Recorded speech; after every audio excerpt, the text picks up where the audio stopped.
Monty here again in the Bay Area. Expectations do not remain high for this one. Not sure what this one will contain. Oh yeah.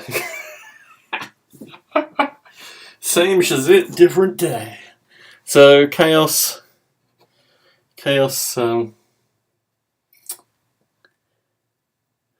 Dreadnought. I actually have all the parts too. And a whole bunch of Renegade stuff, like the Renegade heavy weapons. And another historical ogre. Gosh, I did hope there was more interesting stuff in this one. I'm really sorry. Still don't know what went down the sink.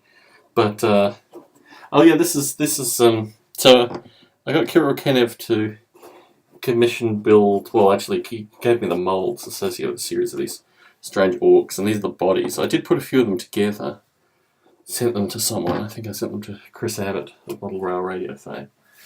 Weekend of these lights are so hot I'm now actually dripping. Yeah, actually here are some of the, I think these are some of the assembled bodies. So this is the key to Chaos Marines, and it is like, these are Aqua Marines. I put some of the orcs together too. I actually pinned them in place to get a sense of what they'd look like. So you can stand some of these. Maybe. Maybe not. Maybe not. Try to see what they look like in position. You know, that kind of running in place look. I still have the molds for these. They might need some rework. This is one with a head. Again, it's the, oh, this one might stand. There we go. So a variety of different positions to get a sense of them. And yeah, this was a theory at the time that I could potentially become a miniature manufacturer. Potentially at the time. And Kirill, of course, has gone from strength to strength. I mean, he does amazing painting, he's worked for a variety of folk. These, I think, would need a little bit of work to kind of mass produce them, but they're big figures for a start. They're almost 45mm. They're not even GW scale. I mean, this orc is, let's see if I've got a GW model I can compare him to. They're big, anyway. Let me just say that. Well, actually, look, I can show you. So if you're familiar with the size of a GW Ogre, circa, I don't know, the late 80s, basically roughly the same size. So yeah, I imagined in a kind of a massed force, they would look disproportionate to GW. But I was very interested in the whole kind of organic nature of, you know, why not actually let's take this whole walk thing and see where it goes. Kirill did some amazing work. I mean, sketch art and things like that. I really like working with Kirill. Ooh, this is an interesting one. So this is my Flames of War.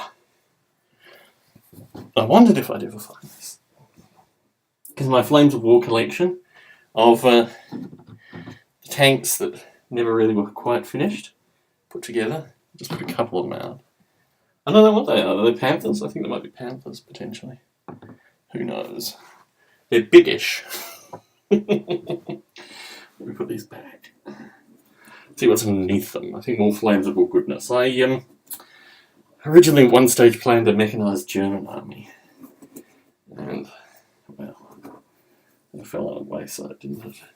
Yeah, this is just a bunch more, like, idle Flames of War. Ah, wow. No, these are much bigger. I don't know what these are. These must be the Panthers. Who knows? And yes. Some Stugs.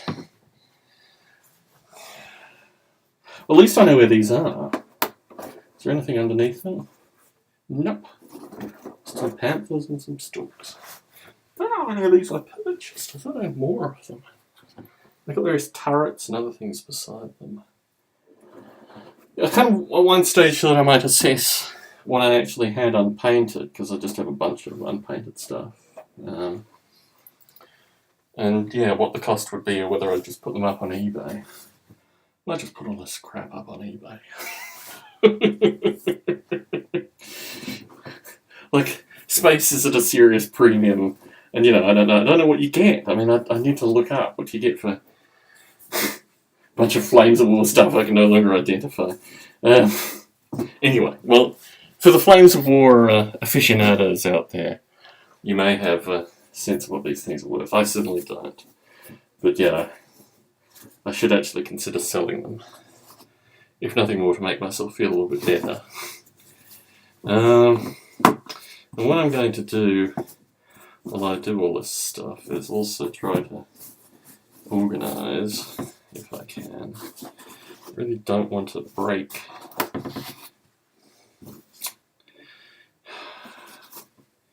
they're making some old foam. Yeah, I don't know. I suspect actually. We put a broken figure in front of you to give you something to look at as I muse. Yeah, I don't know if I arranged these especially so this one would be stuff that I was going to sell. We're talking about my thought processes.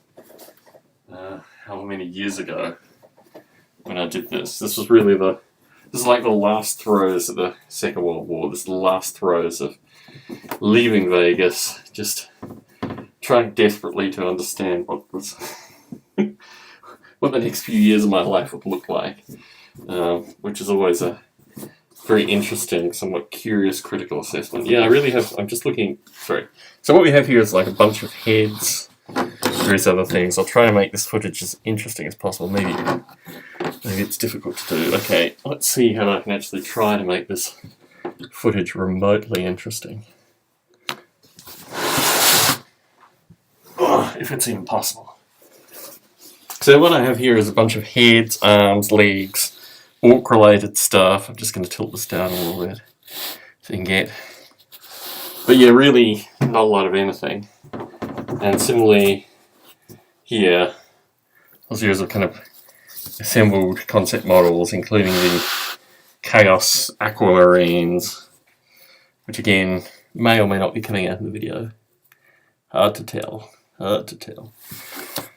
So yeah, somehow through all of this, I'm going to create a little space for this guy. Because all this foam is actually unblemished, I don't dive into my blemished foam.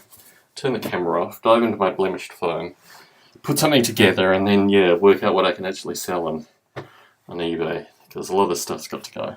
Anyway, Tom Barbalay, aka Monty, here in the San Francisco Bay Area, signing out.